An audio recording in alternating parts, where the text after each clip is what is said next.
دفتر کا سارا عملہ جا چکا تھا۔ کام کی مصروفیت کی وجہ سے کب رات کے 9 بج گئے پتہ ہی نہیں چلا تھا۔ میں نے گھڑی میں ٹائم دیکھا اور فضلو چپڑاسی کو بلایا۔ معاف کرنا چچا، میری وجہ سے تمہیں بھی دیر تک بیٹھنا پڑا۔ چچا فضلو نے ہنس کر کہا، کوئی بات نہیں صاحب جی، اگر کبھی کبھار دفتر کی وجہ سے دیر تک بیٹھنا بھی پڑے تو اس میں کوئی حرج نہیں ہے۔ میں نے سامنے پڑی فائلیں سمیٹتے ہوئے کہا، لگتا ہے آج بھی پیدل گھر جانا پڑے گا۔ ایک تو اس شہر میں گاڑیاں جلدی بند ہو جاتی ہیں اور دوسرا ہمارا دفتر بھی شہر سے کافی دور ہے۔ چچا فضلو نے بھی میری بات کی تائید کرتے ہوئے کہا، اسی لیے تو صاحب جی میں سب کو جلدی جلدی کام نپٹانے کا کہتا رہتا ہوں۔ ویسے آپ کے کام کی نوعیت بھی کچھ ایسی ہے کہ اکثر آپ کو دیر ہو جاتی ہے۔ ہم نے دفتر بند کیا اور اپنے اپنے راستے چل پڑے۔ میرا تعلق صوبہ سندھ سے تھا اور میں ایک سرکاری ادارے میں ملازم تھا۔ کوہ مری میں میرا نیا تبادلہ ہوا تھا، اس لیے سیٹل ہونے میں کافی وقت لگا تھا۔ دفتر شہر سے کافی دور جنگل میں واقع تھا۔ میرے علاوہ دفتر کے باقی سبھی لوگ مقامی باشندے تھے جو شام کو اپنے اپنے گھروں کو روانہ ہو جاتے تھے، جبکہ میں نے بھی شہر سے تھوڑے فاصلے پر ایک کالونی میں کرائے کا مکان لے رکھا تھا، جہاں میرے علاوہ توفیق اور عدنان بھی میرے روم میٹس تھے۔ ہم تینوں پردیسی تھے لیکن آپس میں بہت پیار اور محبت سے رہتے تھے۔ میرے دونوں روم میٹس بھی ملازمت کرتے تھے لیکن وہ جلدی دفتروں سے واپس آ جاتے تھے۔ ان کے دفتر شہر میں واقع تھے جبکہ میرا دفتر شہر سے کافی دور تھا، اس لیے میں صبح سویرے نماز فجر سے فارغ ہو کر دفتر کے لیے نکلتا تھا۔ یہ ان دنوں کی بات ہے جب موبائل فون اتنا عام نہیں ہوا کرتا تھا۔ میں شہر سے بس پکڑتا تھا اور شہر سے دور ایک اسٹاپ پر اترتا تھا۔ یہاں میں بتاتا چلوں کہ ان دنوں میں کوہ مری میں اتنی سڑکیں نہیں تھیں جتنی آج ہیں، بس ایک مرکزی روڈ جو مال روڈ سے ہوتا ہوا شہر کے گرد و نواح تک پھیلا ہوا تھا۔ میں اس اسٹاپ پر اتر کر پیدل دفتر جاتا تھا، جس کا فاصلہ تقریباً 5 کلومیٹر تھا۔ راستے میں اونچی اونچی پہاڑیوں پر گھنا جنگل تھا اور کچی پکی پگڈنڈیوں سے ہوتے ہوئے ہم لوگ دفتر پہنچتے تھے۔ ہمارے دفتر کی ٹائمنگ صبح 8 بجے سے لے کر شام 5 بجے تک ہوتی تھی۔ جنگل کافی گھنا اور خطرناک تھا۔ ویسے تو مری کے جنگلوں میں گیدڑ، بندر، جنگلی بلیاں اور خرگوش وغیرہ جیسے چھوٹی جنگلی جانوروں کے علاوہ چیتا بھی پایا جاتا تھا۔ میرے روم میٹ توفیق اور عدنان ہر وقت موویز دیکھتے رہتے تھے۔ وہ ڈراؤنے ناول بھی پڑھتے تھے، جبکہ مجھے ان چیزوں سے سخت چڑ تھی۔ آج ہفتے کا دن تھا اور ہم تینوں شام کو فارغ بیٹھے ہوئے تھے تو عدنان نے کہا، دوستوں کیوں نہ کل گھومنے کا پروگرام بنایا جائے؟ ویسے بھی کافی دن ہو گئے ہیں کہیں گھومنے نہیں گئے۔ عدنان کی تجویز پر توفیق بھی بول پڑا، اچھا آئیڈیا ہے ویسے بھی کل چھٹی ہے۔ وہ دونوں میری طرف دیکھنے لگے تو میں نے بھی ان سے کہہ دیا کہ ایک شرط پر میری منظوری مل سکتی ہے۔ دونوں یک زبان ہو کر بولے، بھائی اب کون سی شرط ہے؟ میں نے کہا، شرط یہ ہے کہ آج آپ لوگ ڈراؤنی مووی نہیں دیکھو گے اور مجھے خبریں دیکھنے دو گے۔ کیا؟ ان دونوں کے منہ کھلے کے کھلے رہ گئے۔ آخر انہوں نے ہار مان لی اور اس طرح ہم تینوں آپس میں مذاق کرنے لگے۔ ان دنوں صرف بڑے شہر میں کیبل ہوا کرتا تھا جبکہ چینلز کی تعداد بھی محدود ہوتی تھی۔ ٹھیک 9 بجے ہم لوگ کھانا وغیرہ کھا کر ٹی وی کے سامنے بیٹھے ہوئے تھے کہ اچانک ٹی وی پر ایک بریکنگ نیوز آ گئی۔ آج صبح مری کے جنگلوں میں سے ایک دیہاتی شخص کی لاش ملی ہے جسے کسی درندے نے بڑی بے دردی سے مارا ہے۔ تعجب کی بات ہے کہ یہ ڈاکٹرز بتا رہے ہیں کہ اسے کسی جنگلی جانور نے مارا ہے اور ڈاکٹرز کی پوسٹ مارٹم کے مطابق وہ زخم کسی جنگلی جانور کے نہیں ہو سکتے۔ مزید پولیس تحقیقات کر رہی ہے۔ خبر سنتے ہی ہم لوگ سکتے میں آ گئے۔ یار ہو نہ ہو یہ کسی جن یا چڑیل کی کارستانی ہوگی، توفیق کی بات پر میں نے تبصرہ کرتے ہوئے کہا۔ یار اسی لیے تو کہتا ہوں کہ یہ موویز مت دیکھا کرو۔ کسی جن یا چڑیل نے نہیں بلکہ میرے خیال میں اسے کسی انسان نے دشمنی کی بنا پر قتل کیا ہوگا جسے میڈیا بڑھا چڑھا کر پیش کر رہا ہے۔ توفیق نے بھی فوراً جوابی وار کیا، یار تم کس قسم کے آدمی ہو میرے بھائی؟ جنوں کے بارے میں تو قرآن پاک میں سورہ جن موجود ہے، بھلا اس سے زیادہ آپ کو اور کیا ثبوت چاہیے؟ توفیق تھوڑا جذباتی ہو رہا تھا۔ میں نے بڑے پیار سے کہا، دوستوں قرآن پاک پر میرا پورا ایمان ہے اور میں مانتا ہوں کہ جن بھی اللہ کی مخلوق ہیں، مگر اس میں ڈرنے والی کیا بات ہے؟ ان کی اپنی الگ دنیا ہے اور ہماری الگ۔ میری بات سن کر دونوں خاموش ہو گئے اور پھر ہم کسی اور موضوع پر باتیں کرنے لگے۔ صبح کے اخبارات میں بھی رات والی سٹوری چھپی ہوئی تھی۔ خیر وہ دن ہم نے خوب سیر سپاٹے میں گزارا۔ اگلے دن صبح کو حسب معمول میں دفتر کے لیے نکلا۔ آج پھر مجھے دفتر میں کام کرتے ہوئے کافی دیر ہو گئی۔ صاحب جی آپ کو ڈر نہیں لگتا؟ میں نے فائلوں میں سے منہ اوپر کرتے ہوئے حیرت سے کہا۔ چچا فضلو کیسا ڈر؟ صاحب جی آپ کو اکثر دیر ہو جاتی ہے اور گھر بھی آپ کا کافی دور ہے۔ میرا مطلب ہے کہ یہ جنگل کے بیچوں بیچ رات میں اکیلے پیدل گھر جاتے ہوئے آپ کو ڈر نہیں لگتا؟ چچا کھل کر بات کرو، یہ پہیلیاں کو بجھوا رہے ہو، اور مجھے کس چیز سے ڈر لگے گا؟ میرے سوال پر وہ گویا ہوئے۔ وہ صاحب جی میں نے کافی لوگوں سے سنا ہے کہ اس جنگل میں ایک خوفناک چڑیل کا بسیرا ہے، اور کافی لوگوں سے اس کی باتیں بھی سنی ہیں، بلکہ کچھ گاؤں والوں نے تو اسے اپنی آنکھوں سے دیکھ بھی رکھا ہے۔ میں تو بس آپ کو خبردار کرنا چاہ رہا تھا کہ آپ بڑے محتاط انداز میں گھر جایا کریں۔ ارے چچا آپ بھی نہ، میں نے ہنستے ہوئے ٹال دیا کہ یہ سب فرضی قصے ہیں اور ان میں حقیقت سے ان کا کوئی تعلق نہیں، لیکن لہٰذا آپ میری فکر نہ کریں۔ آج خلاف معمول مجھے جنگل میں سے گزرتے ہوئے ایک عجیب سا خوف محسوس ہو رہا تھا۔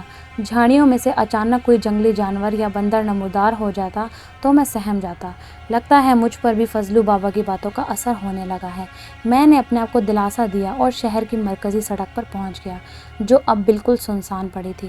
چلتے چلتے آخر کار گھر کو پہنچ گیا۔ پہلے تو سب ٹھیک چل رہا تھا، لیکن جب سے چچا فضلو نے اس چڑیل کی بات سنائی تھی، اس دن سے دل میں ایک انجانا سا خوف بیٹھ گیا تھا۔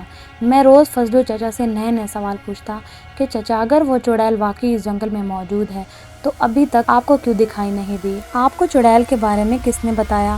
اور آپ بھی تو دیر رات گئے گھر جاتے ہو، تو کیا آپ کو بھی ڈر نہیں لگتا؟ میرے اتنے سارے سوالوں پر وہ کہتے ہیں، صاحب جی میں ٹھہرا ایک بوڑھا غریب چپڑاسی، اگر ڈر کے مارے میں گھر بیٹھ جاؤں تو میرے بیوی بچوں کا پیٹ کون پالے گا؟ یہ سچ ہے کہ میں نے اسے ابھی تک دیکھا تو نہیں ہے، پر میں اپنے تجربے کی بنا پر اس کی موجودگی کو محسوس کر سکتا ہوں۔ اب میں بھی احتیاط کرنے لگا تھا۔ واپسی پر کوئی ڈنڈا اپنے ساتھ ضرور رکھتا تھا، جبکہ مغرب سے پہلے اپنا کام ختم کرنے کی کوشش کرتا تھا تاکہ دیر راستے میں جنگل سے نہ گزرنا پڑے۔ ایک دن دفتر میں زیادہ کام آ گیا تھا اور مجھے جاتے ہوئے کافی رات ہو گئی تھی۔ میں نے اپنی گھڑی کی طرف دیکھا تو رات کے 10 بج چکے تھے۔ دفتر کا سارا عملہ جا چکا تھا اور آج تو فضلو کو بھی میں نے چھٹی دے رکھی تھی۔ میں نے اپنا کام مکمل کیا اور اپنی ٹارچ اور ڈنڈا لے کر دفتر بند کر دیا۔ جنوری کا مہینہ تھا اور برف باری کی وجہ سے سردی میں اچھا خاصا اضافہ ہو گیا تھا۔ میں نے کوٹ اور گرم چادر اوڑھ رکھی تھی۔ آج جنگلی جانوروں اور پرندوں کا شور معمول سے کچھ زیادہ ہی تھا۔ دور شاخ پر کسی انجانے خطرے کی نشاندہی محسوس ہو رہی تھی، جبکہ گیدڑ کے چلانے کی آواز نے تو فضا کو اور بھی خوفناک بنا دیا تھا۔ میں نے ہمت سے ٹارچ کی لائٹ آن کی اور اس کی روشنی میں آگے چلتا چلا گیا۔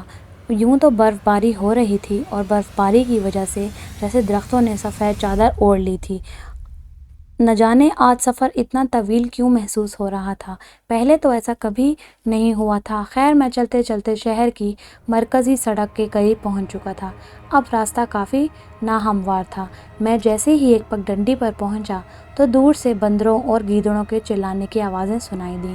یوں محسوس ہو رہا تھا جیسے انہوں نے کسی چیز کو دیکھا ہو، جس طرح گاؤں میں آدھی رات کو کسی چور وغیرہ کو دیکھ کر کتے بھونکتے ہیں اور ان کے بھونکنے پر گاؤں والے محتاط ہو جاتے ہیں، بالکل اسی طرح آوازیں سن کر، جو کہ اب میرے قریب تر ہوتی جا رہی تھی۔ میں نے اپنی ٹارچ آن کی اور اس کی روشنی اس طرف کر دی جہاں سے بندر اور گیدڑ چلا رہے تھے۔ جو ہی میری نظر ایک عورت پر پڑی تو حیرت اور خوف کے مارے میری آنکھیں پھٹی کی پھٹی رہ گئیں۔ ڈر کے مارے میرے رونگٹے کھڑے ہو گئے۔ وہ ایک درمیانے قد کی عورت تھی جو لال لباس پہنے میری طرف بڑھ رہی تھی۔ اس کے بال بکھرے ہوئے تھے اور آنکھوں کی پتلیاں بالکل سفید تھیں۔ وہ بغیر پلکیں جھپکائے ہوئے میری طرف بڑھ رہی تھی۔ اس کے ہاتھوں کے ناخن نوکیلے تھے۔ اب گیدڑوں اور بندروں کی آوازیں آنا بند ہو گئی تھیں۔ میں دبے پاؤں سائیڈ مارتا ہوا ایک درخت کی اوٹ میں کھڑا ہو گیا۔ میری حالت قابل رحم تھی۔ ایسی برفیلی سردی میں بھی میرے پورے جسم سے پسینہ چھوٹ رہا تھا، لیکن میں نے ہمت نہیں ہاری۔ میں آیت الکرسی کا ورد کرتا رہا اور سوچنے لگا کہ ایسی صورتحال میں کیا کیا جائے۔ میں نے بچپن میں اپنی دادی سے سنا تھا کہ اگر کبھی بھی کسی شیطانی مخلوق سے سامنا ہو جائے تو اس کا مقابلہ کرنے کے بجائے کسی اور اس کو راستہ دیا جائے۔ اس طرح وہ شیطانی مخلوق آپ کا کچھ نہیں بگاڑ سکتی۔ مجھے فضلو چچا بھی بڑی شدت سے یاد آ رہا تھا۔ کاش میں نے اس کی بات مان لی ہوتی، اور اپنے آپ کو میں کوس رہا تھا۔ خیر میں نے قرآن پاک کا ورد کرتا رہا، جس سے مجھے کافی حوصلہ ملا۔ بالا آخر وہ خوفناک چڑیل میرے سامنے آ کر رک گئی۔ اس نے ادھر ادھر دیکھا، شاید اس کی نظر ابھی تک مجھ پر نہیں پڑی تھی، جو وہ میرے سامنے سے گزر گئی اور تھوڑا آگے چل کر غائب ہو گئی۔ شکر ہے اس نے مجھے نہیں دیکھا۔ میں نے خدا کا شکر ادا کیا اور گرتے پڑتے ہوئے اس سحر انگیز ماحول سے باہر نکل آیا۔ اب جنگل میں بالکل خاموشی تھی اور میں بھی مرکزی سڑک پر پہنچ چکا تھا۔ ایسی برفیلی سردی میں بھی میرا پورا جسم پسینے سے شرابور تھا اور پیاس سے میرا گلا خشک ہو گیا تھا۔ آخر خدا خدا کر کے میں اپنے مکان تک پہنچ گیا۔ اگلے دن صبح کو دیر سے آنکھ کھلی، میرے ذہن میں ابھی تک رات والا واقعہ گھوم رہا تھا۔ کیوں پارٹنر، سب ٹھیک تو ہے نا؟ توفیق کے سوال پر میں واپس خیالی دنیا سے حقیقی دنیا میں آ گیا۔ یار وہ رات کافی دیر ہو گئی تھی، سو میں نے مناسب نہیں سمجھا کہ آپ لوگوں کو جگاؤں۔ آپ لوگ دفتر جاؤ، میں تھوڑا لیٹ جاؤں گا۔ وہ دونوں چلے گئے اور میں بڑی مشکل سے دفتر کے لیے تیار ہوا۔ دراصل رات والے واقعے نے میرے دل اور دماغ پر بہت ہی گہرا اثر چھوڑا تھا، اس لیے میری طبیعت کچھ ناساز سی تھی۔ تو جب میں دفتر پہنچا تو دفتر میں سب سے پہلے فضلو چچا نے میرے رویے کی تبدیلی کا نوٹس لیا۔ میں بھی بار بار فضلو چچا کی طرف دیکھ رہا تھا اور اپنا کام بھی کر رہا تھا۔ کھانے کے وقفے کے دوران فضلو چچا میرے پاس آئے اور کہا، کیا بات ہے صاحب جی، آپ مجھ سے کچھ کہنا چاہ رہے ہیں؟ سب ٹھیک تو ہے نا؟ میں چچا کو ایک کونے میں لے گیا اور بڑی ہی رازداری سے کہا، چچا ایک راز کی بات بتاؤں، لیکن وعدہ کرو کہ راز راز ہی رہے۔ میرا مطلب ہے صاحب جی آپ بے فکر رہو اور سمجھو کہ مجھے کچھ بتایا ہی نہیں۔ چچا بیچ میں بول پڑا، تو پھر سنو، جانتے ہو کل رات میرا سامنا کس سے ہوا؟ کس سے؟ چچا فضلو کا تجسس بڑھ گیا۔ کل رات میرا سامنا اسی چڑیل سے ہوا تھا جس کے متعلق آپ نے مجھے خبردار کیا، اور میں ہنسی مذاق میں بات ٹال گیا۔ کیا؟ فضلو چچا کا منہ کھلا کا کھلا رہ گیا۔ شش چچا آہستہ بولو، کہیں کوئی سن نہ لے۔ میں نہیں چاہتا کہ کوئی میرا مذاق بنائے، تم سمجھ رہے ہو نا؟ فضلو چچا نے میرے کندھے پر ہاتھ رکھتے ہوئے دلاسا دیا، صاحب جی آپ پریشان نہ ہوں، خدا سب ٹھیک کر دے گا۔ اور ہاں، اپنا کام دن کے وقت ہی پورا کیا کرو۔ شام کو جلدی ہی گھر آ گیا تھا اور سوچ رہا تھا کہ اپنے روم میٹس کو اس خوفناک چڑیل کا بتاؤں یا پھر نہ بتاؤں۔ لیکن پھر سوچا کہ اتنا بڑا واقعہ ہو گیا ہے، اپنے دوستوں کو ضرور بتانا چاہیے، اور پھر باتوں ہی باتوں میں نے انہیں سارا واقعہ سنا دیا، جسے سن کر وہ لوگ مجھ سے بھی زیادہ ڈر گئے تھے۔ یار آپ کو تو اللہ نے نئی زندگی دی ہے، آپ کوئی صدقہ خیرات نکالو، اور ہم آپ کو تو پہلے ہی سمجھاتے تھے کہ رات کے وقت اکیلے جنگل میں سے مت گزرا کریں، لیکن آپ کو تو جنوں بھوتوں کی باتیں مذاق لگتی تھیں۔ اب آپ کو پتہ چلا کہ ان کا ڈر کیسا ہوتا ہے۔ وقت تیزی سے گزر رہا تھا، لیکن آئے دن ہمیں اخبارات اور ٹیلی ویژن میں ان خبروں نے خاصا پریشان کر رکھا تھا۔ آج بستی میں پھر کوئی بندہ اس شیطانی مخلوق کا شکار ہوا تھا۔ دیکھتے ہی دیکھتے پورے شہر میں خوف کے بادل منڈلانے لگے۔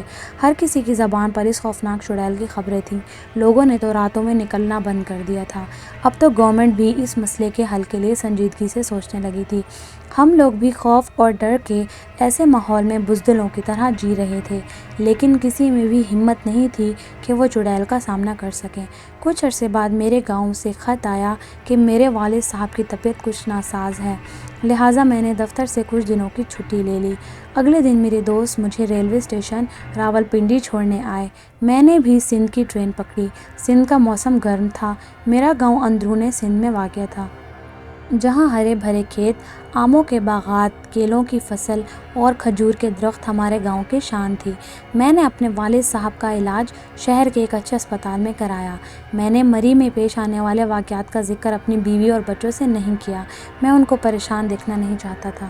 ایک رات میں سویا ہوا تھا تو خواب میں دیکھا کہ اپنے دوستوں کے ساتھ مری کے جنگلات میں گھوم رہا ہوں۔ میرے دوست آگے چلے گئے اور میں پیچھے راستہ بھٹک گیا۔ پھر تو ان کو بڑی میں نے آوازیں دیں، لیکن بے سود۔ میں بھٹکتا ہوا ایک پگڈنڈی پر پہنچا تو دیکھا کہ ایک عورت کھڑی ہے، لیکن اس کا منہ دوسری طرف تھا۔ میں حیران رہ گیا کہ اس وقت یہ اکیلی عورت یہاں ویرانے میں کیوں کھڑی ہے۔ میں نے سوچا کہ شاید میری طرح راستہ بھٹک گئی ہے۔ میں نے قریب جا کر اس کو آوازیں دیں، لیکن وہ اپنی جگہ ساکت کھڑی رہی۔ آخر میں نے اس کے کندھے پر ہاتھ رکھتے ہوئے آواز دی تو اس نے مڑ کر جو میری طرف دیکھا تو تو اس کا خوفناک چہرہ دیکھ کر مارے وحشت کے میری چیخ نکل گئی اور اس ڈر اور خوف کی کیفیت میں میری آنکھ کھل گئی اور میں نیند میں ہڑبڑا کر اٹھ بیٹھا۔ یا اللہ خیر، کیا ہوا؟ سب ٹھیک تو ہے نا؟ میری بیوی بھی نیند سے بیدار ہوئی۔ کچھ نہیں، کوئی برا سپنا تھا، آپ سو جاؤ۔ میری بیوی تو سو گئی پر میں کافی دیر تک جاگتا رہا۔ اب تو خواب میں بھی اسی چڑیل کا سامنا کرنا پڑ رہا تھا۔ میں نے اس چڑیل کے بارے میں شوکت کو سب کچھ بتا دیا۔ وہ پریشان سا ہو گیا اور مجھے دلاسا دیتے ہوئے بولا، دوست پریشان نہ ہو، ہم آج ہی گاؤں کے پیر بابا کے پاس چلتے ہیں۔ تجھے یاد ہے کہ بچپن میں ماسی ریحام پر بھی جب کسی جن کا سایہ ہو گیا تھا اور ڈاکٹروں نے بھی اسے جواب دے دیا تھا، تب پورے گاؤں کے سامنے پیر بابا نے کسی طرح کلام الہی سے ان کا علاج کر کے جن کو بھگایا تھا اور ماسی بالکل ٹھیک ہو گئی تھی۔ گاؤں کے پیر بابا بہت ہی نیک انسان ہیں۔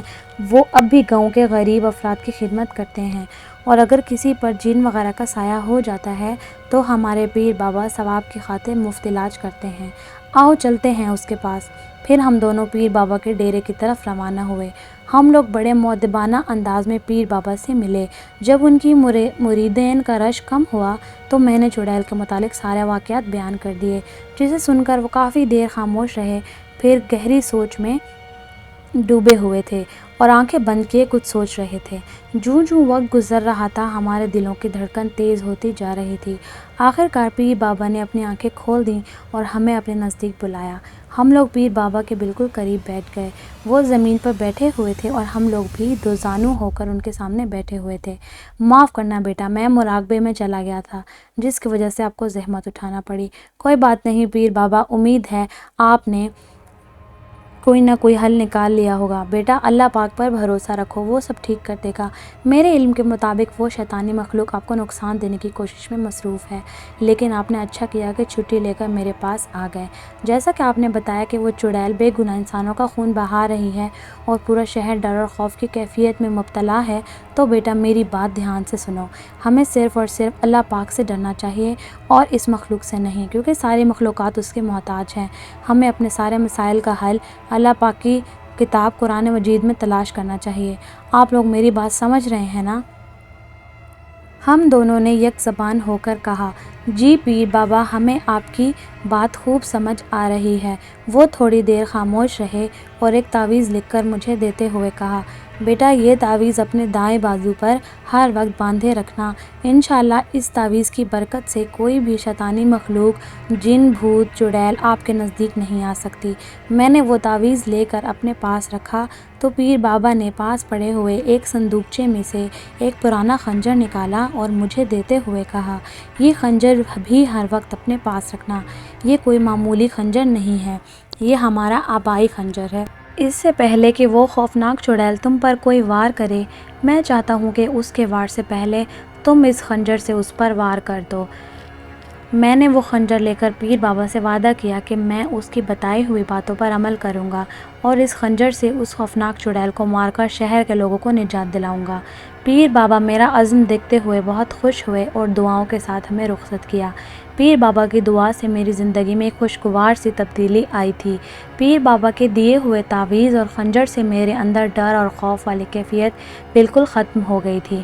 میری چھٹی ختم ہو گئی تھی اور میں نے واپسی کی ٹکٹ لے لی تھی۔ 24 گھنٹے کے طویل سفر کے بعد شام کو ہماری ٹرین راولپنڈی ریلوے اسٹیشن پر پہنچی، جہاں میرے دوست توفیق اور عدنان پہلے سے ہی مجھے ریسیو کرنے کے لیے موجود تھے۔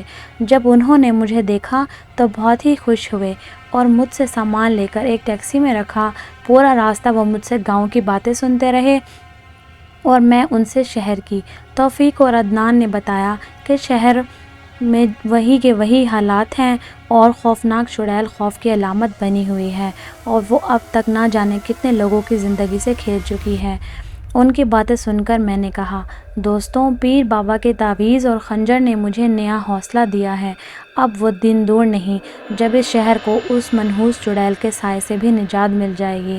میری باتیں سن کر وہ ایک دوسرے کو کہنے لگے، واقعی یار، تو گاؤں جا کر بدل گیا ہے۔ وہ رات میں نے سکون میں گزاری اور اگلے دن صبح کو روٹین کے مطابق دفتر کی تیاری میں لگ گیا۔ دفتر والے مجھے دیکھ کر بہت ہی خوش ہوئے، مگر فضلو چچا کہیں دکھائی نہیں دے رہے تھے۔ دفتر والوں نے بتایا کہ 4 دن پہلے اسے کسی خوفناک چیز کو دیکھا تھا اور بھاگتے ہوئے گر پڑے، جس سے اس کی ایک آنکھ کسی لکڑی سے ٹکرا کر ضائع ہو گئی، لیکن حیرت انگیز طور پر اس کی جان بچ گئی۔ اب وہ شہر کے ایک اسپتال میں داخل ہے۔ فضلو چچا کے بارے میں سن کر مجھے بڑا افسوس ہوا۔ میں نے دفتر سے جلدی چھٹی کی اور سیدھا اسپتال پہنچا، جہاں فضلو بابا ایڈمٹ تھے۔ فضلو چچا مجھے دیکھ کر بہت ہی خوش ہوئے۔ ان کی ایک آنکھ پر پٹی بندھی ہوئی تھی، جبکہ دوسری آنکھ سے وہ رو رہے تھے۔ چچا کیسی طبیعت ہے اور آپ کی یہ حالت کیسی ہوئی؟ وہ کراہتے ہوئے بولے۔ مت پوچھو صاحب جی، بس اللہ پاک نے جان بچا لی، یہ بھی بڑی غنیمت ہے۔ پر ہوا کیا تھا؟ میرا تجسس اور بھی بڑھ رہا تھا۔ مجھے بے چین دیکھ کر وہ بولا، صاحب جی، آپ کی چھٹی کے دن میری بیوی کی طبیعت خراب ہو گئی تھی۔ میں رات کو اس کی دوائی لے کر آ رہا تھا کہ مجھے راستے میں بہت دیر ہو گئی۔ چونکہ ہمارا گاؤں شہر سے کافی دور تھا اور رات کو کوئی گاڑی بھی نہیں مل رہی تھی۔ میں نے جنگل میں سے شارٹ کٹ مارا۔ چلتے چلتے مجھے ایک جھاڑیوں میں سے کچھ عجیب و غریب آوازیں آنے لگیں۔ میں نے ڈرتے ہوئے جو ہی جھاڑیاں ہٹا کر دیکھا تو خوف کے مارے میری سانسیں رکنے لگیں۔ میرے سامنے وہی خوفناک چڑیل کھڑی تھی جس کا ذکر آپ نے کیا تھا۔ وہ اپنی بھیانک نظروں سے مجھے دیکھ رہی تھی۔ میری سمجھ میں نہیں آ رہا تھا کہ میں کیا کروں، اور جو ہی وہ میری طرف لپکی تو میں نے بھی پاؤں پر زور دیا اور ایک طرف کو دوڑ لگا دی۔ دوڑتے دوڑتے اچانک مجھے ٹھوکر لگی اور میں دھڑام سے زمین پر گر گیا، جہاں میری آنکھ ایک سوکھی ہوئی لکڑی پر لگی اور وہ ضائع ہو گئی۔ میں ڈر سے چیختا چلاتا ہوا گرتا پڑتا آخر کار اپنے گاؤں پہنچ گیا۔ صاحب جی، آنکھ تو ضائع ہو گئی ہے، لیکن خدا کا شکر ہے کہ جان تو بچ گئی۔ لیکن ابھی تک میں اس چڑیل کے ڈر کے صدمے سے باہر نہیں آیا۔ فضلو بابا کو میں نے دلاسا دیتے ہوئے کہا، چچا سب ٹھیک ہو جائے گا، آپ فکر نہ کریں۔ وہ خونی چڑیل بہت جلد اپنے انجام کو پہنچ جائے گی۔ رات کو میں اپنے روم میٹ دوستوں سے اس چڑیل کے متعلق کچھ مشورے کر رہا تھا کہ دوستوں اب بہت ہو گیا، کب تک ہم ڈر کے سائے میں جیتے رہیں گے؟ لگتا ہے وہ وقت آ گیا ہے کہ مجھے پیر بابا کی بتائی ہوئی باتوں پر عمل کرنا پڑے گا۔ میرے ذہن میں ایک پلان ہے، اس کے لیے مجھے آپ دونوں کی مدد چاہیے۔ توفیق اور عدنان بولے، میرے دوست، ہم تمہارے ساتھ ہیں، ہم آپ کی خاطر جان بھی دے سکتے ہیں۔ میں نے بیچ میں بولتے ہوئے کہا، جان دینی نہیں بلکہ اس چڑیل کی جان لینی ہے کیا؟ وہ دونوں حیرت سے مجھے تکنے لگے۔ ہاں دوستوں، پیر بابا نے کہا تھا اس چڑیل کو وار کرنے سے پہلے ختم کیا جائے، اور جب تک یہ خنجر اور تعویذ میرے پاس ہے وہ ہمارا کچھ بھی نہیں بگاڑ سکتی، اور تم دونوں کی سلامتی کا ضامن میں ہوں، آپ لوگوں کو آنچ تک نہیں آنے دوں گا۔ بس آپ لوگ میرے ساتھ چلیں اور انسانیت کی خاطر ہمیں اس کا مقابلہ کرنا چاہیے اور اس خونی چڑیل کو ختم کر کے انسانی جانوں کے ضیاع سے بچایا جائے تاکہ عظیم نیکی کمائی جائے۔ تو آپ لوگ تیار ہیں؟ ہم تیار ہیں۔ ان کا جواب سن کر مجھے بے حد خوشی ہوئی۔ تو ساتھیوں، پلان یہ ہے کہ ہم کل رات جنگل میں گزاریں گے۔ ہم تینوں اکٹھے ہوں گے اور ایک پل کے لیے جدا نہیں ہوں گے۔ ہم جنگل میں اسے تلاش کریں گے اور اگر وہ ہمارے سامنے آ گئی تو تم لوگ صرف میری طرف دیکھنا، میں اس خنجر سے اس پر وار کر کے ختم کر دوں گا انشاءاللہ۔ اور وہاں ایک اہم بات کرتا چلوں، آپ لوگوں نے ڈرنا نہیں ہے۔ میرے پلان پر انہوں نے حامی بھر لی۔ دوسرے دن ہم لوگ دفتروں کو گئے اور شام کو واپس آ گئے تھے۔ ہم لوگ اپنے پلان کو سر انجام دینے کے لیے تیاری کرنے لگے۔ میرے دوستوں کے پاس ان کے لائسنس والے پسٹل بھی تھے جو احتیاطاً انہوں نے اپنے پاس رکھ لیے تھے۔ میرے پاس پیر بابا کا دیا ہوا تعویذ اور خنجر تھا۔ اس کے علاوہ ہمارے پاس ٹارچ، ڈنڈے اور آگ جلانے کے لیے ماچس اور تھوڑا کھانے پینے کا سامان تھا۔ اب ہم لوگ بڑی بے چینی سے رات ہونے کا انتظار کرنے لگے۔ ٹھیک رات 9 بجے ہم لوگوں نے اللہ کا نام لیا اور اپنی مہم پر نکل پڑے۔ موسم کافی سرد تھا اور آسمان پر گہرے بادل چھائے ہوئے تھے۔ ہم لوگ شہر سے کافی دور گھنے جنگل میں نکل آئے تھے۔ پیدل چلتے چلتے تھک گئے تھے، اس لیے کچھ دیر سستانے کے لیے بیٹھ گئے۔ ہم اپنے ساتھ لائے ہوئے کھانے میں سے کچھ کھانا کھانے لگے اور پانی پی کر آپس میں باتیں کرنے لگے۔ یار، شکر ہے ہم 3 لوگ ساتھ ہیں، اکیلا آدمی تو اس بھیانک جنگل میں ویسے ہی مر جاتا۔ عدنان کی بات پر میں نے مسکرا کر کہا، ڈرنے کا نام نہیں لینا، باقی جو مرضی آئے کہو۔ وہ دونوں بھی مسکرانے لگے۔ بادلوں کی وجہ سے رات کافی تاریکی میں ڈوبی ہوئی تھی۔